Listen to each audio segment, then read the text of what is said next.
অভিযান এড়াতে বন্ধ রাখা হচ্ছে রাজধানীর বেশিরভাগ হোটেল রেস্তোরাঁ। নোংরা অস্বাস্থ্যকর পরিবেশে তৈরি হচ্ছে খাবার। অনেক হোটেল মোটেল বন্ধ করে দিয়েছে, আমরা তাদের নামের তালিকা করছি। স্বাস্থ্যগত নানা শঙ্কার কথা জানালেন চিকিৎসক। বছর জুড়ে উদ্যোগ অব্যাহত রাখার পরামর্শ। খাবারের মানের সাথে সাথে সবকিছু পরিবেশটা উচিত উন্নত করা। এদের যে সারা বছর ধরে টেক কেয়ার করে এটা করে না। ফিউচার দেশের জন্য তো ক্ষতিকর। একজন মা গর্ভ অবস্থা এগুলো খাইল, গর্ভের বাচ্চা কি হবে? তার ব্রেন হবে না, বিকলাঙ্গ হতে পারে। দেখছিলেন প্রধান শিরোনাম। দুপুর সময়ের সঙ্গে আছি আমি শিরিন আক্তার এবং আমি মিজানুর রহমান খবির। এবার অন্যান্য শীর্ষ সংবাদ। জনগণের অভূতপূর্ব রায় যারা প্রত্যাখ্যান করে তাদের উচিত দেশবাসীর কাছে ক্ষমা চাওয়া, বললেন ওবায়দুল কাদের। নির্বাচন নিয়ে টিআইবির প্রতিবেদন মন গড়া, মন্তব্য তথ্যমন্ত্রীর। ঢাকা উত্তর সিটি কর্পোরেশন উপনির্বাচনে আইনি বাধা কাটল। স্থগিতাদেশ ও রিট খারিজ হাইকোর্টে। রাজধানীর কলাবাগানে জুলহাস মান্নান হত্যা মামলার প্রধান আসামি আসাদুল্লাহ টঙ্গী থেকে গ্রেফতার। বাড্ডায় পুলিশের অস্ত্র ছিনতাই মামলার আসামিও সে। মার্চে চালু হচ্ছে কলকাতা, ঢাকা, গুয়াহাটি যাত্রীবাহী জাহাজ চলাচল। দুদেশের পর্যটন ও অর্থনীতিতে নতুন সম্ভাবনা। নৌবন্দরগুলো ঢেলে সাজানোর উদ্যোগ। এবং ব্রেক্সিট নিয়ে অনিশ্চয়তায় ব্রিটিশ রাজনীতিতে নতুন সংকটের আশঙ্কা বিশ্লেষকদের। বিচ্ছেদ নয়, ঐক্যবদ্ধ ইউরোপ দেখতে চান প্রবাসী বাংলাদেশিরা।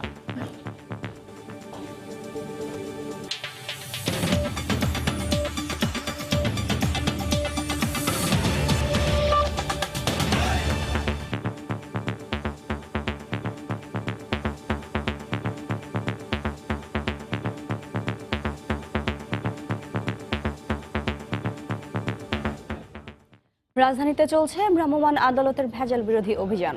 গত 3 দিনে অভিযানে অস্বাস্থ্যকর পরিবেশ ও পচাবাসি খাবার রাখার দায়ে বেশ কয়েকটি প্রতিষ্ঠানকে জরিমানা সহ দণ্ড দেওয়া হয়েছে। এদিকে এই অভিযান এড়াতে অনেকে বন্ধ রাখছে হোটেল রেস্তোরাঁ। বন্ধ রাখা প্রতিষ্ঠানের তালিকা করে কঠোর ব্যবস্থা নেওয়ার হুঁশিয়ারি দিয়েছে সিটি কর্পোরেশন। বিশেষজ্ঞরা বলছেন, এই ধরনের অভিযান শুধু ঢাকায় নয়, বছর জুড়ে সারা দেশে পরিচালনা করতে হবে। তা না হলে কার্যকর কোনো ফল আসবে না। নোংরা স্যাঁতসেঁতে পরিবেশে তৈরি করা হচ্ছে নিম্নমানের খাবার, আর সে খাবারে রয়েছে অস্বাস্থ্যকর নানা উপাদান। ফ্রিজে কাঁচা খাবারের সাথে রাখা হচ্ছে রান্না করা খাবারও, মিলছে পচাবাসি খাবার। রাজধানীর পুরান ঢাকায় খাবারের হোটেল আর রেস্টুরেন্টগুলোই এমন চিত্র মিলল ঢাকা দক্ষিণ সিটি কর্পোরেশনের ভেজাল বিরোধী ভ্রাম্যমাণ আদালতের অভিযানে। অস্বাস্থ্যকর পরিবেশে খাবার তৈরির দায়ে 2 জনকে 1 সপ্তাহ করে কারাদণ্ড দেন ভ্রাম্যমাণ আদালত। জরিমানা করা হয় বেশ কয়েকটি প্রতিষ্ঠানকে। এছাড়া অভিযান এড়াতে বন্ধ রাখা বিভিন্ন হোটেল রেস্তোরাঁর তালিকাও করা হয়। জরিমানা করছি, বা জরিমানার চেয়েও যদি আরও অধিক শাস্তিযোগ্য মনে হয়েছে তাদেরকে আমরা জেল দিয়েছি। তো এখানে আমাদের অভিযানের কথা শুনে অনেক হোটেল মোটেল বন্ধ করে দিয়েছে, আমরা তাদের নামের তালিকা করছি। তারা কেন বন্ধ করলো সেই বিষয়টা আমরা খতিয়ে দেখে পরবর্তীতে ব্যবস্থা নেব। অস্বাস্থ্যকর পরিবেশে খাবার তৈরি বন্ধ করতে এ ধরনের অভিযান নিয়মিত পরিচালনার দাবি সাধারণ মানুষের। অবশ্যই তাদের পরিবেশটা উন্নত করা উচিত, যেহেতু বছরের পর বছর এটা তাদের একটা অডিসে হয়ে গেছে। অভিযান তো ঠিক আছে পরিচালনা, কিন্তু বিক্ষিপ্তভাবে বা কোনো ডাইরেকশন নাই। সিটি কর্পোরেশনে বছরে একবার হলো আসলো, কিছু লোককে জরিমানা করলো। এদের যে সারা বছর ধরে টেক কেয়ার করে এটা করে না। কি করবো, আমরা বাসাতে বানাই না, এই জন্য বাধ্যতার কারণে খাইতে হয় আমাদের। সবচেয়ে বেশি হলো তেলের সমস্যা, এটা হলো সমস্যা। তারপর তো ধুলাবালি আছে। অস্বাস্থ্যকর পরিবেশে খাবার তৈরি মানুষের স্বাস্থ্যের জন্য ঝুঁকিপূর্ণ উল্লেখ করে বিশেষজ্ঞ চিকিৎসকরা বলছেন, ভেজাল প্রতিরোধে শুধু ঢাকায় বিশেষ অভিযান নয়, সারা দেশে নিয়মিত অভিযান চালাতে হবে। ওখান থেকে ধরেন লিভারে ক্ষতি হয়, কিডনিতে ক্ষতি হয়, লাংয়ের ক্ষতি হয়, হার্টের ক্ষতি হয়। ফিউচার দেশের জন্যও তো ক্ষতিকর। একজন মা গর্ভ অবস্থা এগুলো খাইলেও, তো গর্ভের বাচ্চা কি হবে? তার ব্রেন হবে না, বিকলাঙ্গ হতে পারে, খারাপ জন্মগত ত্রুটি হতে পারে। তো একটা তো এটা শুধু একার জন্য তো না, পুরো দেশের জন্য কিন্তু এটা ক্ষতিকর। উত্তর সিটি কর্পোরেশনও। ফারুক ভূঁইয়া, রবিন, সময় সংবাদ, ঢাকা।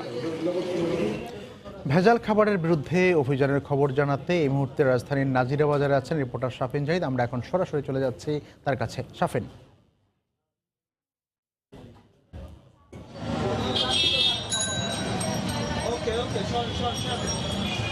কবির আগেও জানিয়েছিলাম এবং প্রতিবেদনটিতে দেখলেন যে আজকে সকাল থেকে কিন্তু চতুর্থ দিনের মতো ঢাকা দক্ষিণ সিটি কর্পোরেশনের আয়োজনে অভিযান পরিচালনা করছে মূলত ভেজাল বিরোধী খাদ্যের বিপক্ষে। সকাল 11:30টার পর থেকে মূলত এই অভিযান কার্যক্রম শুরু হয়েছে।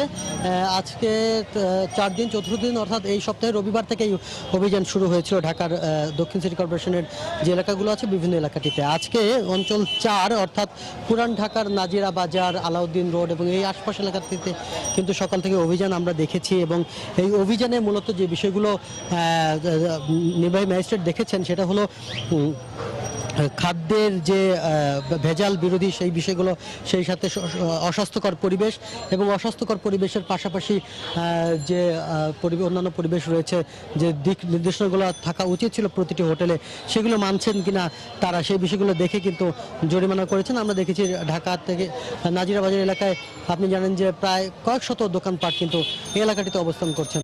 প্রায় বেশ কয়েকটি দোকানে কিন্তু এখন পর্যন্ত অভিযান পরিচালনা করেছেন।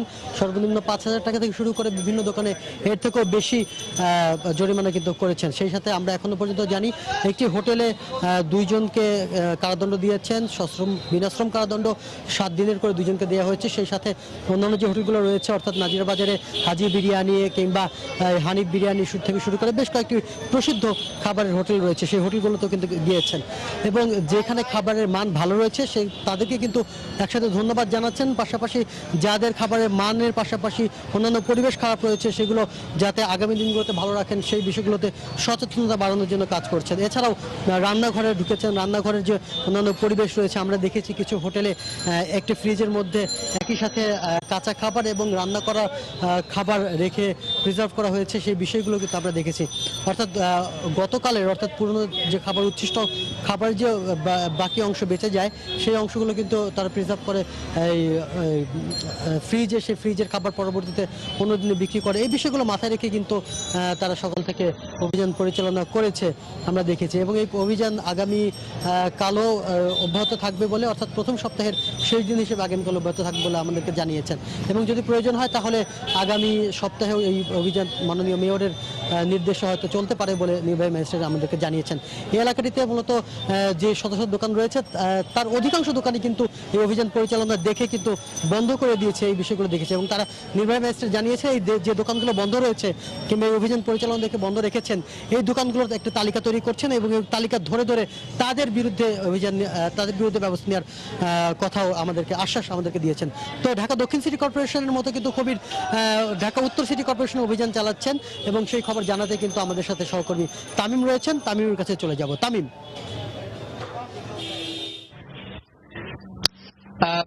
আপনাকে ধন্যবাদ। ঢাকা কর্পোরেশনের মতো কোরিয়ানা রেস্টুরেন্ট, আর আপনাকে বলে রাখছি যে কোরিয়ানা রেস্টুরেন্ট একটি বিশেষ করে তারা বিদেশি যে খাবার অর্থাৎ কোরিয়ান যে খাবার, সেই কোরিয়ান খাবার তারা পরিবেশন করে। আমরা ভেতরে ম্যাজিস্ট্রেট সাজিদ আনোয়ার ঢাকা উত্তর সিটি কর্পোরেশনে তার নেতৃত্বে যে অভিযান, সেই অভিযান এখন পরিচালিত হচ্ছে। কিছুক্ষণ আগে যদি আমি ঘড়ি ধরে বলি তাহলে আসলে প্রায় আধা ঘন্টা হয়ে গেল এই অভিযান শুরু হওয়ার। এখন পর্যন্ত যেটি আসলে এখানে পাওয়া যাচ্ছে সেটি হচ্ছে যে তাদের যে ভেতরের যে কিচেন রয়েছে, রান্নাঘর রয়েছে, সেই রান্নাঘরে তাদের বেশ বলা যায় যে অস্বাস্থ্যকর যে পরিবেশ, সেই অস্বাস্থ্যকর পরিবেশ এখন পর্যন্ত আমরা লক্ষ্য করেছি এবং তাদের যে খাবার যে সংরক্ষণের যে পদ্ধতি সেটিও কিন্তু আসলে মানসম্মত নয়। অর্থাৎ কাঁচা খাবারের সাথে দেখা যাচ্ছে যে কাঁচা মাছ অথবা কাঁচা যে মাংস সেটি একসাথে আসলে প্রিজার্ভ করা হচ্ছে, একসাথে সংরক্ষণ করা হচ্ছে। বিশেষ করে আমি যদি বলি যে তাদের যে বিভিন্ন রকম যে কাঁচা উপকরণ, বিশেষ করে কাঁচা মরিচ, সবজি, বিভিন্ন ধরনের স্যুপ, এই স্যুপগুলি কিন্তু তারা ডিপ ফ্রিজে একসাথে কাঁচা মাছ এবং কাঁচা মাংসের সাথে একসাথে তারা রেখেছেন। এই যে কাঁচা মাছ এবং কাঁচা মাংসের যে ব্যাকটেরিয়া বা যে জীবাণু সেটি কিন্তু খুব সহজেই যে কাঁচা সবজির মধ্যে চলে আসতে পারে।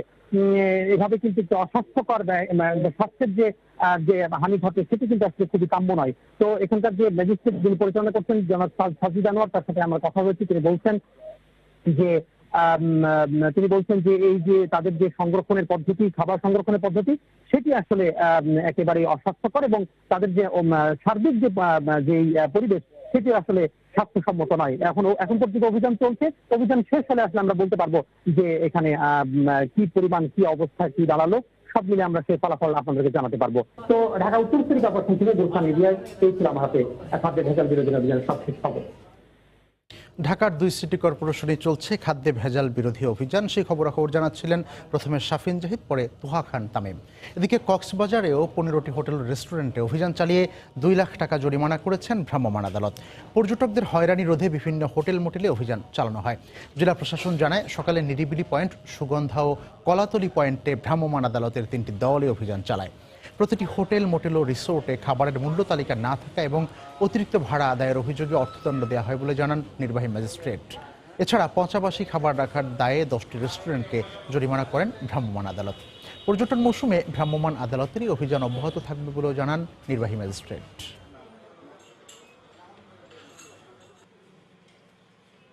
এবার অন্য প্রসঙ্গ। জনগণের অভূতপূর্ব রায় যারা প্রত্যাখ্যান করে তাদের জনগণের কাছে ক্ষমা চাওয়া উচিত বলে মন্তব্য করেছেন আওয়ামী লীগের সাধারণ সম্পাদক ওবায়দুল কাদের। সকালে রাজধানীর বঙ্গবন্ধু এভিনিউতে দলের কেন্দ্রীয় কার্যালয়ে বিশেষ বর্ধিত সভায় এ মন্তব্য করেন তিনি। টিআইবির রিপোর্ট অবাস্তব ও রূপকথার গল্প বলেও মন্তব্য করেন ওবায়দুল কাদের। এই বিজয়কে যারা প্রত্যাখ্যান করে তাদের ক্ষমা চাওয়া উচিত। এবিকে বলবো, গল্প ভাবছেন, অলীক অবিশ্বাস্য রূপকথার কাহিনী সাজাচ্ছে। নির্বাচন নিরপেক্ষ হয় এতদিন পরে তখন বলেননি, তখন বলার কোনো কারণ খুঁজে পাননি। এতদিন পরে অবিশ্বাস্য রূপকথার কাহিনী কেন সাজাচ্ছেন আমরা তা জানি। এদিকে নির্বাচন নিয়ে টিআইবির প্রতিবেদন ত্রুটিপূর্ণ, একপেশেও রাজনৈতিক উদ্দেশ্য প্রণোদিত বলে মন্তব্য করেছেন তথ্যমন্ত্রী ডক্টর হাসান মাহমুদ। সকালে চট্টগ্রামের নিজ বাসভবনের সংবাদ সম্মেলনে তিনি একথা বলেন। টিআইবি, বিএনপি ও জামায়াতের পক্ষে মন গড়া প্রতিবেদন দিয়েছে বলেও উল্লেখ করেন হাসান মাহমুদ। নির্বাচন যে অপেক্ষাকৃত শান্তিপূর্ণ হয়েছে সেই বিষয়টিও টিআইবির প্রতিবেদনে নাই। এগুলোতে স্পষ্ট প্রমাণিত টিআইবির এই প্রতিবেদন হচ্ছে একপেশে, উদ্দেশ্য প্রণোদিত, রাজনৈতিক উদ্দেশ্য প্রণোদিত এবং পরাজিত পক্ষকে কথা বলার সুযোগ করে দেওয়ার জন্য একটি প্রতিবেদন ছাড়া অন্য কোনো কিছু নয়। বিএনপি জামাতের পক্ষে টিআইবি একটি প্রতিবেদন দিয়েছে মাত্র, অন্য কোনো কিছু নয়। একাদশ জাতীয় সংসদে সংরক্ষিত নারী আসনের জন্য দ্বিতীয় দিনের মতো চলছে আওয়ামী লীগের মনোনয়ন ফর্ম বিক্রি। সকাল থেকেই ফর্ম কিনতে ও জমা দিতে ধানমন্ডিতে দলীয় সভাপতির রাজনৈতিক কার্যালয়ে ভিড় করছেন মনোনয়ন প্রত্যাশীরা। একাদশ জাতীয় সংসদ নির্বাচনে আওয়ামী লীগ 257টি আসনে জয় পেয়েছে। সেই হিসেবে দলটি 50টি সংরক্ষিত নারী আসনের মধ্যে 43টি পাবে। প্রথম দুদিনে সংরক্ষিত নারী আসনে এখন পর্যন্ত আওয়ামী লীগ ফর্ম বিক্রি করেছে 700-র বেশি।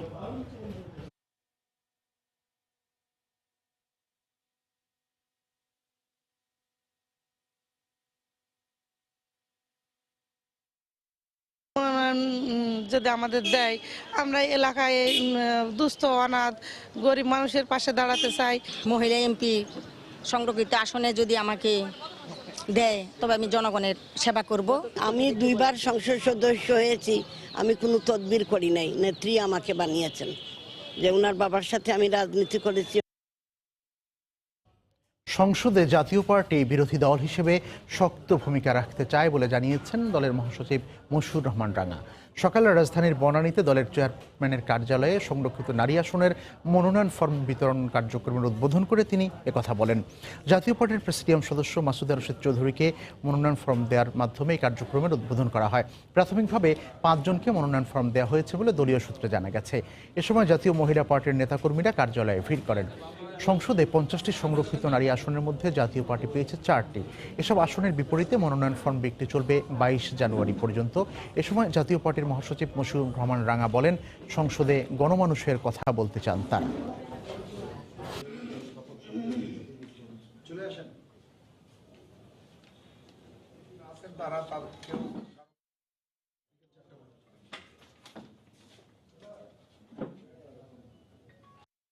আমরা এখন পর্যন্ত প্রস্তুতি নিচ্ছি।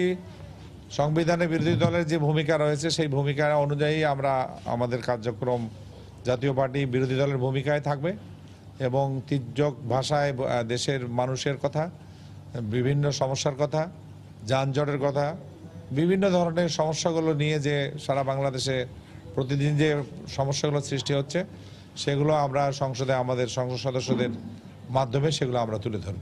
সবকিছু মিলেই একটা শক্ত বিরোধী দলের ভূমিকা আমরা পালন করব। ঢাকা উত্তর সিটি কর্পোরেশন উপনির্বাচনের স্থগিতাদেশ ও হাইকোর্টে করা রিট খারিজ করে দেওয়া হয়েছে। এতে এই নির্বাচন অনুষ্ঠানে আইনগত আর কোনো বাধা রইল না। রিটের বিষয়ে আজ শুনানির দিন ধার্য থাকলেও আবেদনকারীদের আইনজীবী উপস্থিত না থাকায় রিট খারিজ করে দেন আদালত। মেয়র পদে উপনির্বাচন ও 2 সিটিতে নতুন যোগ হওয়া 36টি ওয়ার্ডে নির্বাচনের জন্য গত বছর 9 জানুয়ারি তফসিল ঘোষণা করে নির্বাচন কমিশন। কিন্তু সীমানা জটিলতা সহ নানা কারণে নির্বাচনের স্থগিতাদেশ চেয়ে ও ঘোষিত তফসিলের বৈধতা চ্যালেঞ্জ করে রিট করেন ভাটারা ও বেড়াইত ইউনিয়নের চেয়ারম্যান।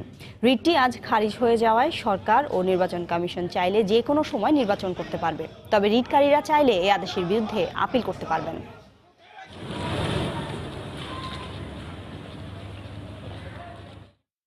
হাইকোর্ট বিভাগ রুল দিয়েছিলেন ইতিপূর্বে, অদ্য পিটিশনারদের আইনজীবীদের অনুপস্থিতি হেতু রুলটা খারিজ করে দিয়েছেন এবং ইতিপূর্বে প্রদত্ত অন্তর্বর্তীকালীন যে স্থগিতাদেশ ছিল সেটাও হাইকোর্ট বিভাগ বাতিল করে দিয়েছেন। এর ফলে যেটা দাঁড়ালো সেটা হলো ঢাকা উত্তর সিটি কর্পোরেশন নির্বাচনের জন্য এখন আর কোনো আপাতত বাধা নেই। এই মুহূর্তে হাইকোর্টে আছেন রিপোর্টার খান মোহাম্মদ রুমেল। সরাসরি চলে যাচ্ছি তার কাছে। রুমেল,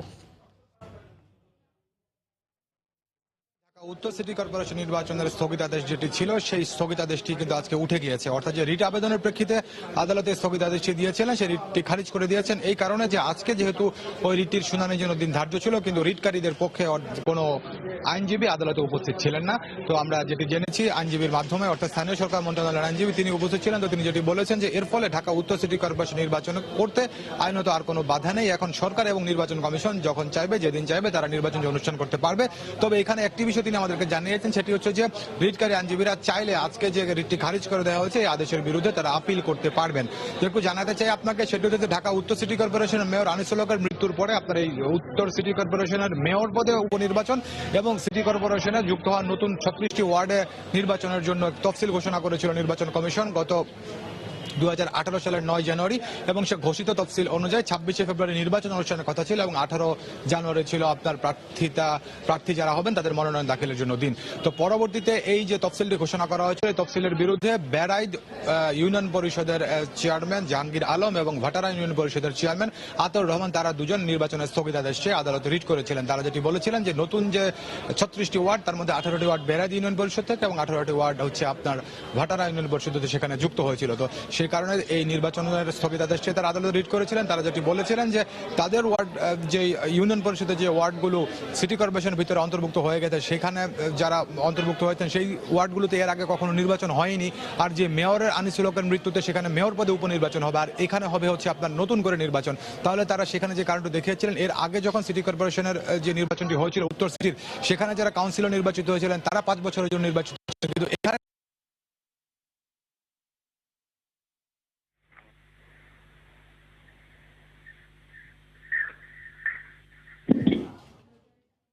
হাইকোর্ট থেকে সরাসরি আমাদের সঙ্গে যোগ দিয়েছেন রিপোর্টার খান মোহাম্মদ রুমেল। দুপুরের সময়ে আরো থাকছে পূর্ব ঘোষণা ছাড়াই 19 ফেব্রুয়ারি পর্যন্ত তামাবিল দিয়ে কয়লা রপ্তানি বন্ধ রেখেছে ভারত। শ্রমিকরা বেকার, একদিনে টন প্রতি দাম বেড়েছে 1,500 টাকা।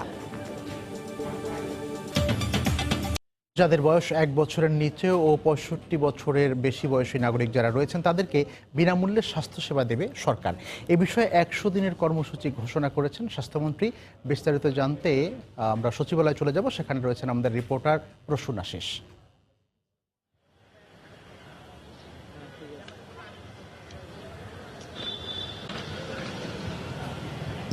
কবির, আপনি জানেন যে নির্বাচনকে সামনে রেখে প্রতিটি রাজনৈতিক দলের পক্ষ থেকেই কিন্তু নির্বাচনী ইশতেহারের মাধ্যমে তাদের যে কর্মসূচিগুলো সেগুলো কিন্তু ঘোষণা করা হয়। তো আওয়ামী লীগও ঠিক সেই একইভাবে নির্বাচনের কিছুদিন আগে তাদের নির্বাচনী ইশতেহার ঘোষণা করেছে। সেখানে তাদের কার্যক্রমগুলো কি হবে, কোন বিষয়গুলোকে প্রায়োরিটি দেওয়া হবে এবং দেশ গঠনে তারা কি ভূমিকা রাখবেন সেগুলো কিন্তু এই ইশতেহারের মাধ্যমে ঘোষণা করা হয়েছে।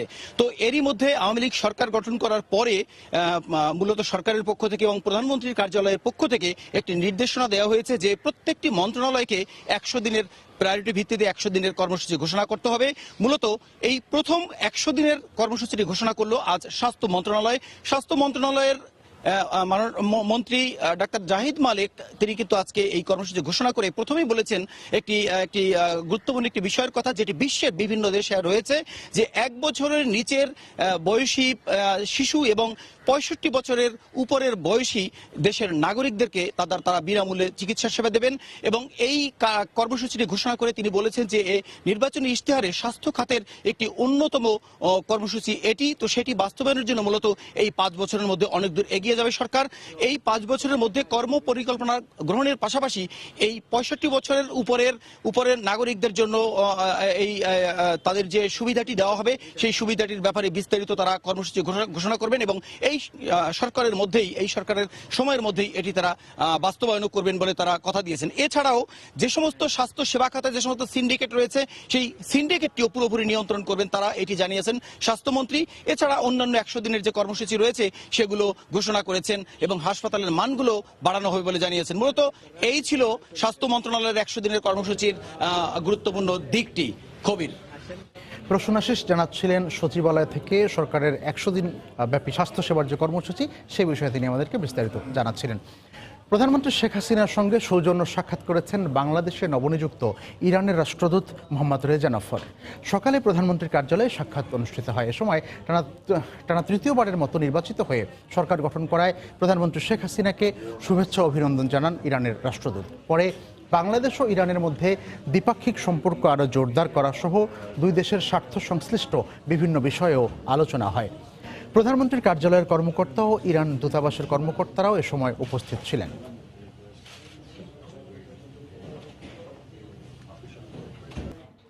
গ্যাটকো দুর্নীতি মামলায় অসুস্থতার কারণে বিএনপি চেয়ারপারসন বেগম খালেদা জিয়াকে আদালতে হাজির করতে না পারায় তার বিরুদ্ধে অভিযোগ গঠনের শুনানির দিন পিছিয়ে 24শে জানুয়ারি নির্ধারণ করেছেন আদালত। রাজধানীর বকশীবাজারে আলিয়া মাদ্রাসায় স্থাপিত ঢাকায় বিশেষ জজ আদালত 3 এর বিচারক আবু সৈয়দ দিলদার শুনানির পর নতুন এ দিন ধার্য করেন। ওই দিন সব আসামিকে হাজির করারও নির্দেশ দেন বিচারক। এর আগে গেল বৃহস্পতিবার এই মামলায় বেগম জিয়াকে কারাগার থেকে আদালতে হাজির করার জন্য পরোয়ানা জারি করেন আদালত। ওই দিন মামলার অভিযোগ গঠনের দিন ধার্য ছিল। আসামি পক্ষের আইনজীবীরা সময়ের আবেদন করায় তা পিছিয়ে যায়। 2007 সালের 2 সেপ্টেম্বর বেগম জিয়া সহ 13 জনের বিরুদ্ধে তেজগাঁও থানায় মামলা করেন দুর্নীতি দমন কমিশনের উপপরিচালক গোলাম শাহরিয়ার চৌধুরী।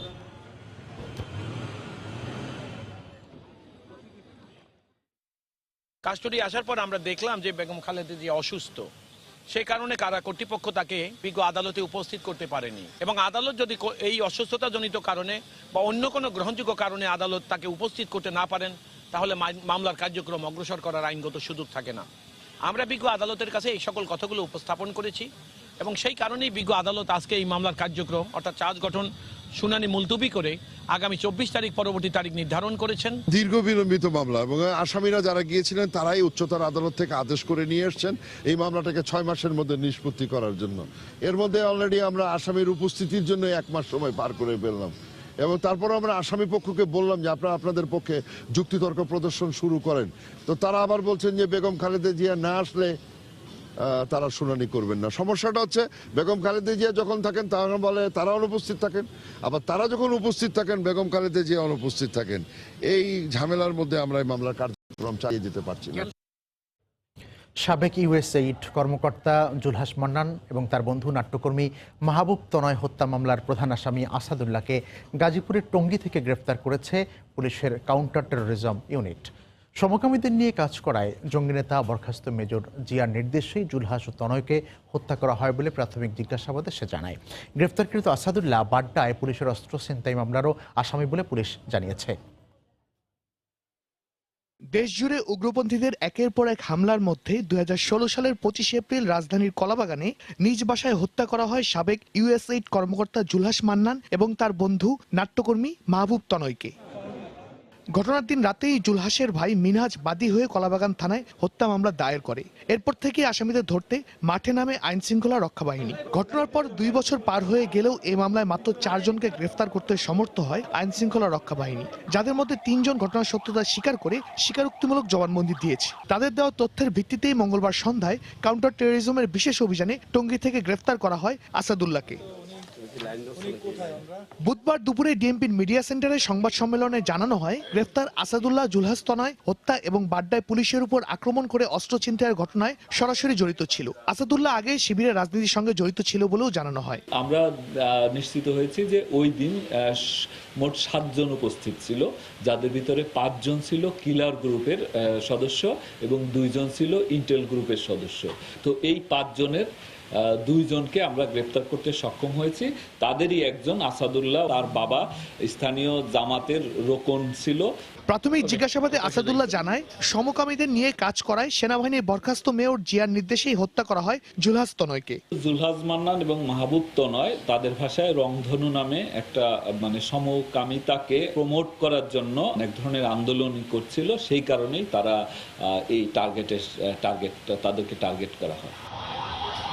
এ ঘটনায় জড়িত অন্যান্যদের ধরতে অভিযান অব্যাহত আছে বলে জানায় আইন শৃঙ্খলা রক্ষা বাহিনী। শাহরিয়ার জামান দ্বীপ, সময় সংবাদ, ঢাকা। উবার মোটরবাইক চালিয়ে জীবিকা নির্বাহ করা শাহনাজ আক্তারের চুরি যাওয়া স্কুটারটি উদ্ধার করেছে পুলিশ। আটক করা হচ্ছে জনি নামের একজনকে। গতরাতে অভিযান চালিয়ে নারায়ণগঞ্জের সাইনবোর্ড এলাকা থেকে স্কুটারটি উদ্ধার করা হয়। এর আগে গতকাল দুপুরে রাজধানীর খামারবাড়ি থেকে প্রতারণার মাধ্যমে শাহনাজের কাছ থেকে বাইকটি নিয়ে পালিয়ে যায় জনি। এই ঘটনায় শেরেবাংলা নগর থানায় সাধারণ ডায়েরি করেন শাহনাজ। এরপর থেকেই বাইকটি উদ্ধারে অভিযান শুরু করে পুলিশ। রাতেই বাইকটি উদ্ধার করে আইন শৃঙ্খলা রক্ষা বাহিনীর সদস্যরা।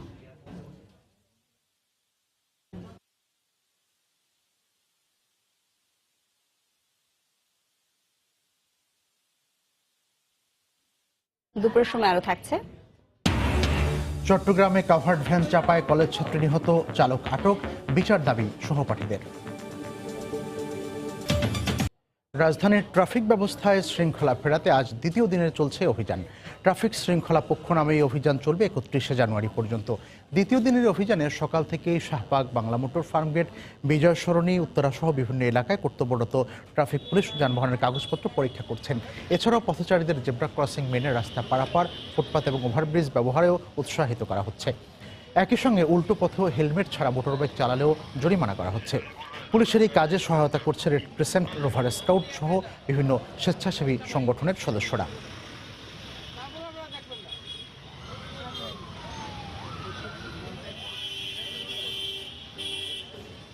এবার নৌপথে ভারত যাওয়ার সুযোগ পেতে যাচ্ছেন বাংলাদেশিরা। আগামী মার্চে কলকাতা থেকে বাংলাদেশ হয়ে আসামের গুয়াহাটি পর্যন্ত জাহাজে যাত্রী চলাচল শুরু হবে। এতে শুধু যোগাযোগ ব্যবস্থায় উন্নতি নয়, আরামদায়ক ভ্রমণ দুদেশের পর্যটন ও অর্থনীতিতে খুলবে নতুন দুয়ার।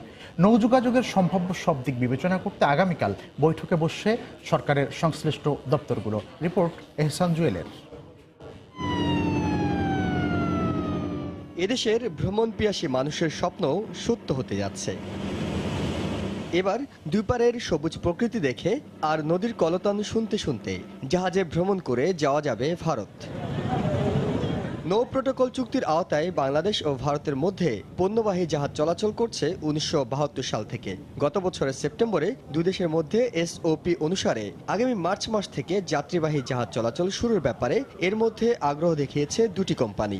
এর মধ্যে আরভি বেঙ্গল গঙ্গা ভারতের আর জার্নি প্লাস প্রতিষ্ঠানটি বাংলাদেশের।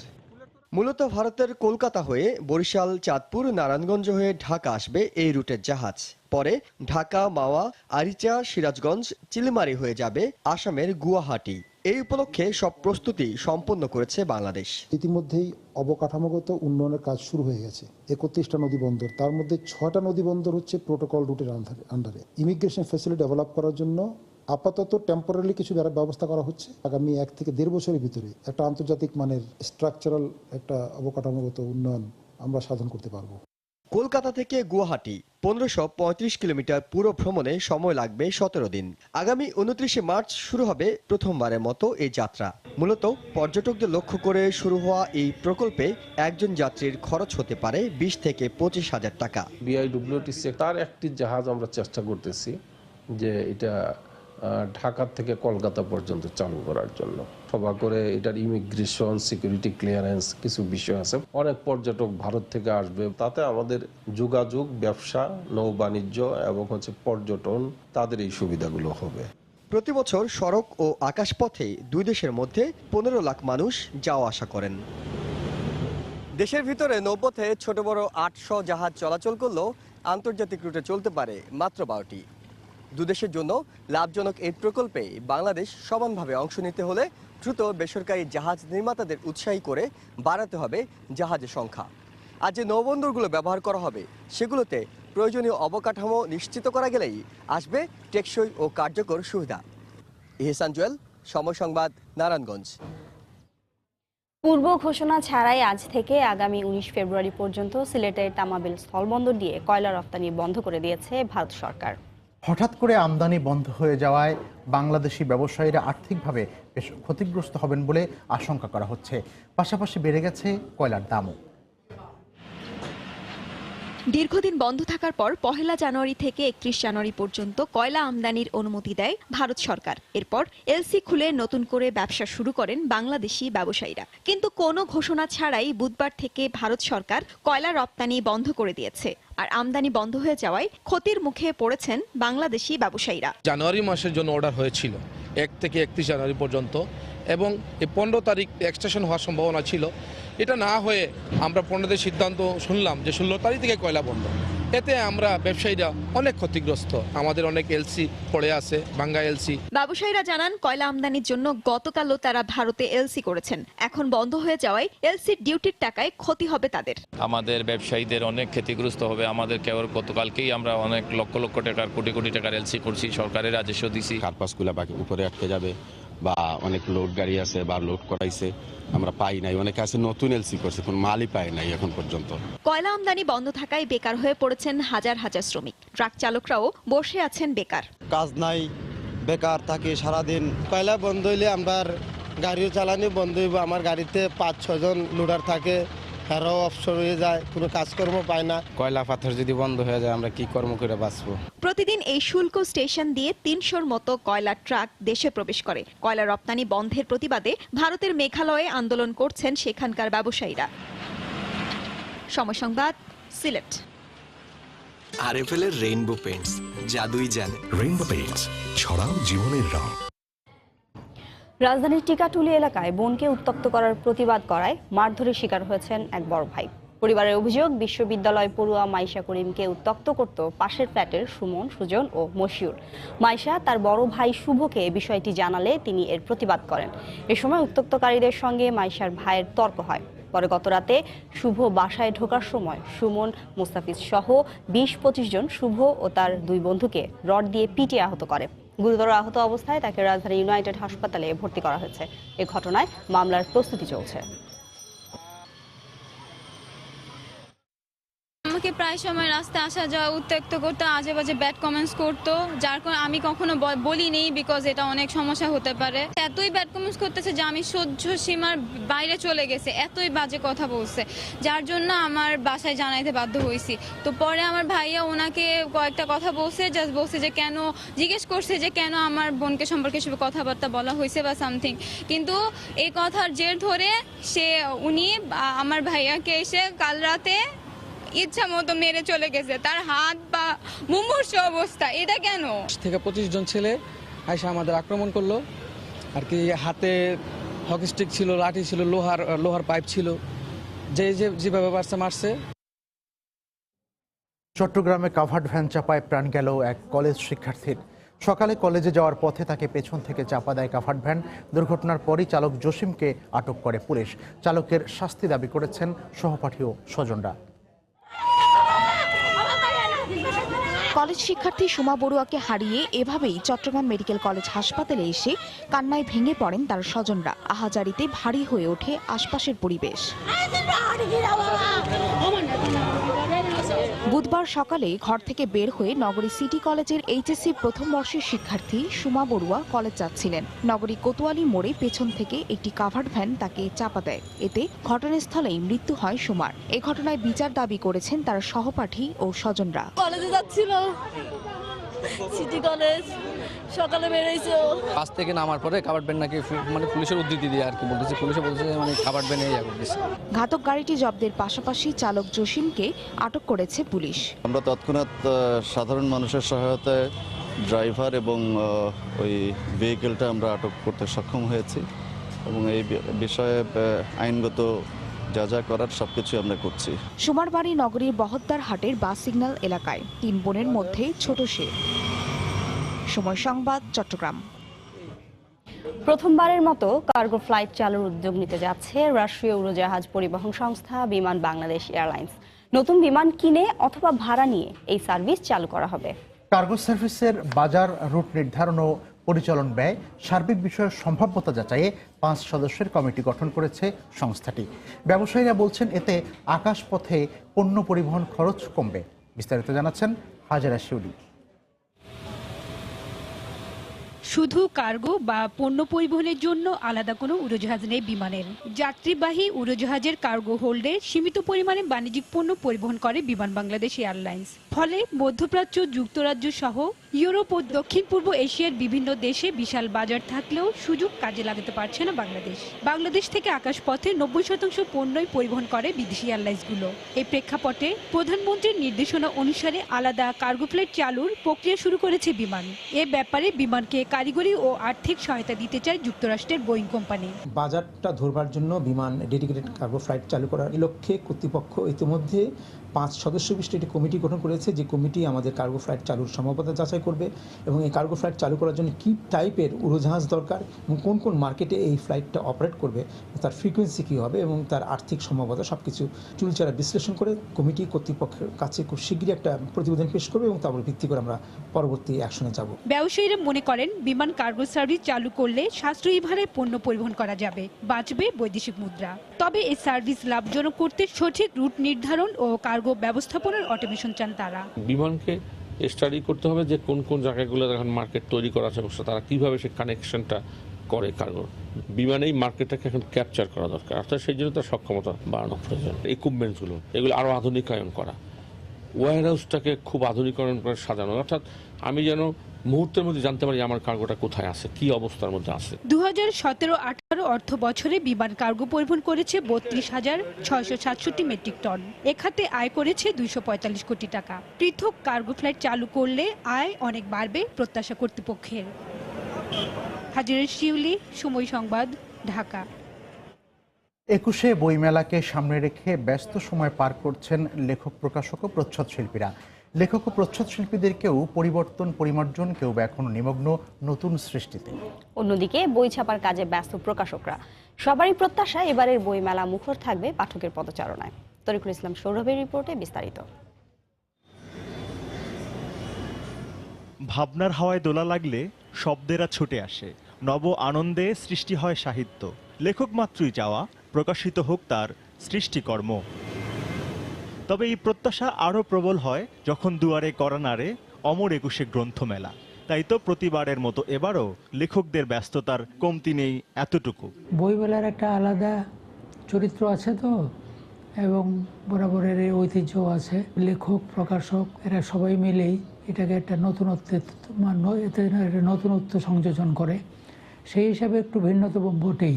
লেখনীর ব্যাপকতম সারাংশই প্রচ্ছদ, যা বইয়ে আনে পূর্ণতা, দেয় সৌন্দর্য।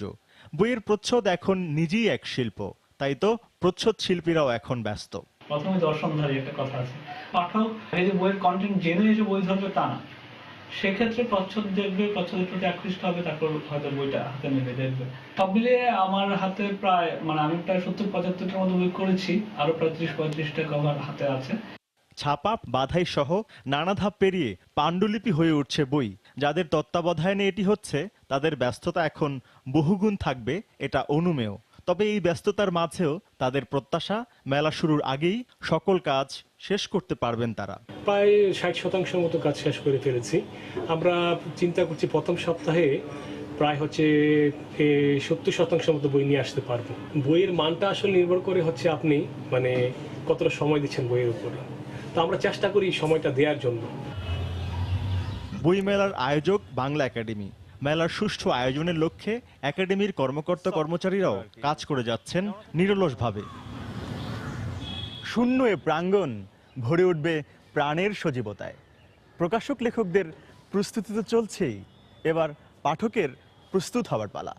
তরিকুল ইসলাম সৌরভ, সময় সংবাদ, ঢাকা। ফেডারেল সাংবাদিক ইউনিয়নের সাবেক সভাপতি প্রবীণ সাংবাদিক আমানুল্লাহ কবিরের দ্বিতীয় জানাজা দ্বিতীয় জাতীয় প্রেস ক্লাব প্রাঙ্গণে অনুষ্ঠিত হয়েছে। প্রথিতযশা এই সাংবাদিকের মৃত্যুতে শ্রদ্ধা জানিয়েছে সাংবাদিক সমাজ। দুপুরে জাতীয় প্রেস ক্লাবে তাকে শেষ বিদায় জানানো হয়। এ সময় নিজেদের সঙ্গে আমানুল্লাহ কবিরের স্মৃতি তুলে ধরেন সাংবাদিক নেতারা। এর আগে বাদ ফজর রাজধানীর দারুস-সালাম এলাকার ফুলপুরা মসজিদে প্রথম জানাজা অনুষ্ঠিত হয়। তার মরদেহ নিয়ে যাওয়া হবে জামালপুরে। সেখানে তৃতীয় জানাজা শেষে পারিবারিক কবরস্থানে দাফন করা হবে প্রবীণ এই সাংবাদিককে। গতরাত 1টার দিকে বঙ্গবন্ধু শেখ মুজিব মেডিকেল বিশ্ববিদ্যালয় হাসপাতালে চিকিৎসাধীন অবস্থায় মারা যান তিনি। দীর্ঘদিন ধরে তিনি কিডনি, ফুসফুস ও লিভারজনিত সমস্যায় ভুগছিলেন।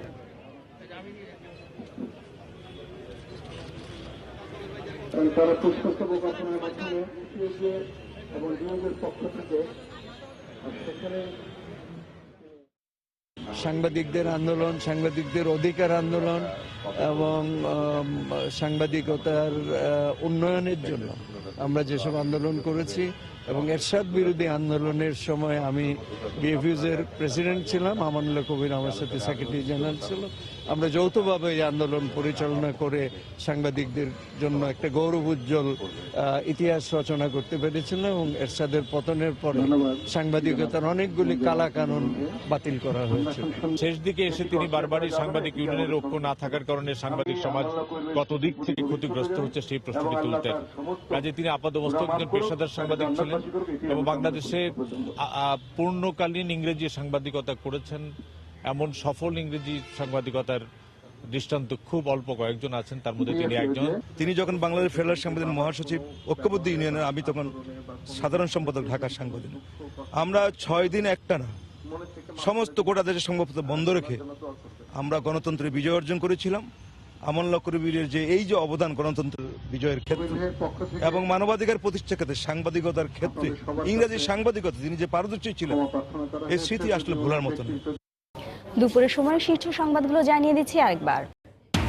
অভিযানের রাতে বন্ধ রাজধানীর বেশিরভাগ হোটেল রেস্তোরাঁ, নোংরা অস্বাস্থ্যকর পরিবেশে তৈরি হচ্ছে খাবার।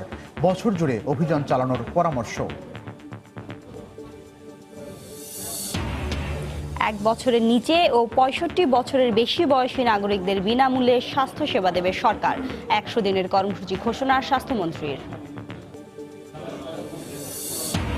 জনগণের অভূতপূর্ব রায় যারা প্রত্যাখ্যান করে তাদের উচিত দেশবাসীর কাছে ক্ষমা চাওয়া, বললেন ওবায়দুল কাদের। নির্বাচন নিয়ে টিআইবির প্রতিবেদন মন গড়া, মন্তব্য তথ্যমন্ত্রীর। ঢাকা উত্তর সিটি কর্পোরেশন উপনির্বাচনে আইনি বাধা কাটল, স্থগিতাদেশ ও রিট খারিজ হাইকোর্টে। এবং রাজধানীর কলাবাগানে জুলহাস মান্নান হত্যা মামলার প্রধান আসামি আসাদুল্লাহ টঙ্গী থেকে গ্রেফতার। বাড্ডায় পুলিশের অস্ত্র ছিনতাই মামলার আসামি সে।